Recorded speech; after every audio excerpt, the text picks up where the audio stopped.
एक बार की बात है, एक गांव में एक मछुआरा रहता था। मछलियां पकड़कर और उन्हें बेचकर वह अपना जीवन यापन करता था। रोज सुबह वह नाव लेकर समुद्र में निकल पड़ता और शाम ढले ढेर सारी मछलियां लेकर वापस आता। नाव उसकी आजीविका का साधन थी, लेकिन वह नाव सालों पुरानी थी और टूटने लगी थी।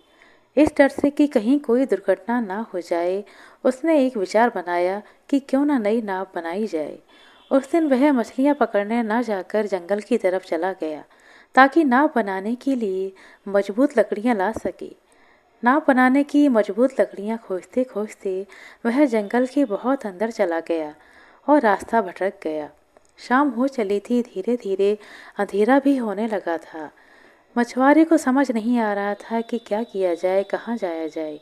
तभी बादल घेर आए, बिजली चमकने लगी और जोरों की बारिश शुरू हो गई।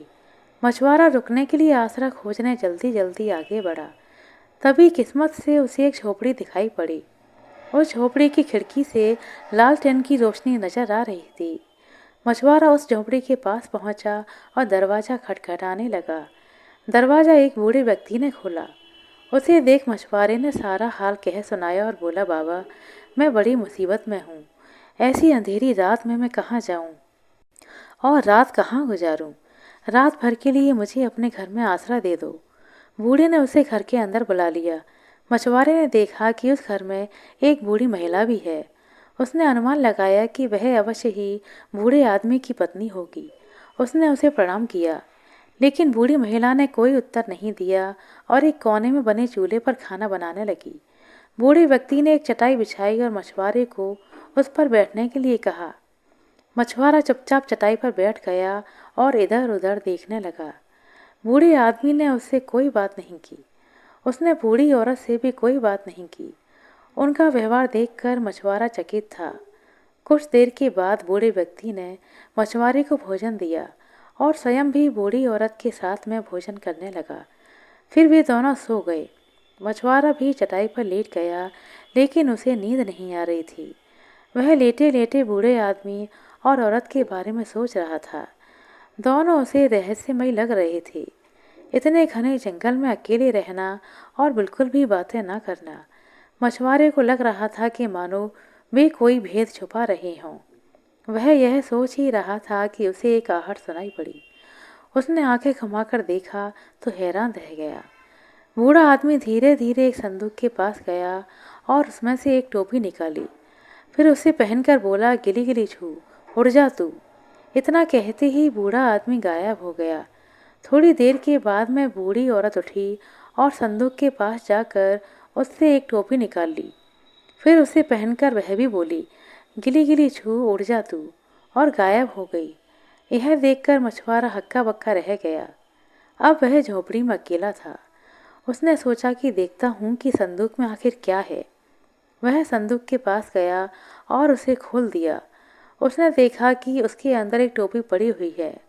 उसने वह टोपी निकाली और पहन ली। फिर बोला, गिली गिली छू, उड़ जा तू। इतना कहते ही उसकी आंखों के सामने अंधेरा छा गया। उसे महसूस होने लगा कि वह उड़ रहा है। कुछ देर के बाद में जब अंधेरा छटा तो उसने खुद को एक महल की रसोई में पाया। बूढ़ा आदमी और औरत भी वहाँ ही बैठे थे और एक कोने में बैठकर खाना खा रहे थे। मछुआरे को देखकर वे आश्चर्यचकित रह गए, लेकिन कुछ बोले नहीं। जल्दी जल्दी खाना खत्म किया और महल की रसोई में रखे सोने चांदी के बर्तन अपनी झोली में डाल लिए। फिर टोपी पहनकर बोले, गिली गिली छू, उड़ जा तू, और गायब हो गए। मछुआरा अपने स्थान पर खड़े खड़े रसोई का मुआयना करने लगा। स्वादिष्ट खाने की खुशबू जब तक उस तक पहुंची तो उसे भूख लग आई।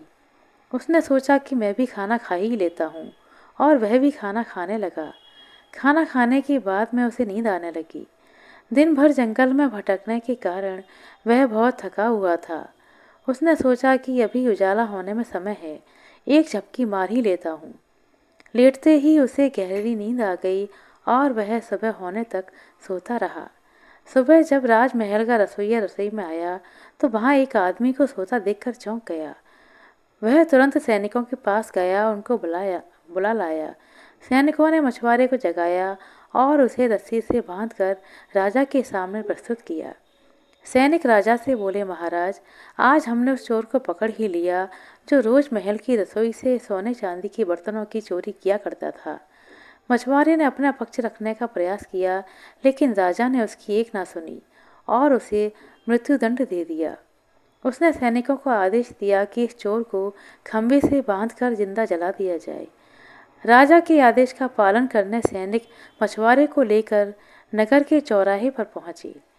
वहां एक चबूतरे पर लकड़ी का एक बड़ा सा लट्ठा लगा हुआ था। मछुआरे को उससे बांध दिया गया। फिर उसके चारों ओर आग लगाने के लिए लकड़ियां रख दी गईं। राजा सहित नगर की सारी प्रजा महल के चोर का मृत्युदंड देखने के लिए वहां इकट्ठी थी।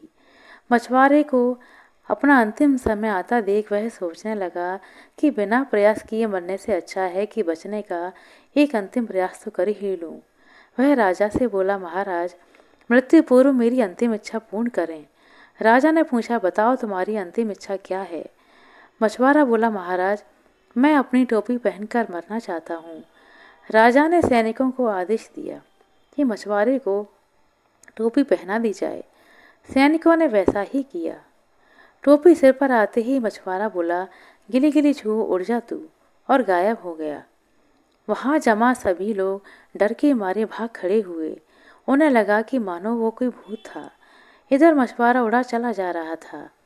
वह अब भी लकड़ी के उस लट्ठे से बंधा हुआ था।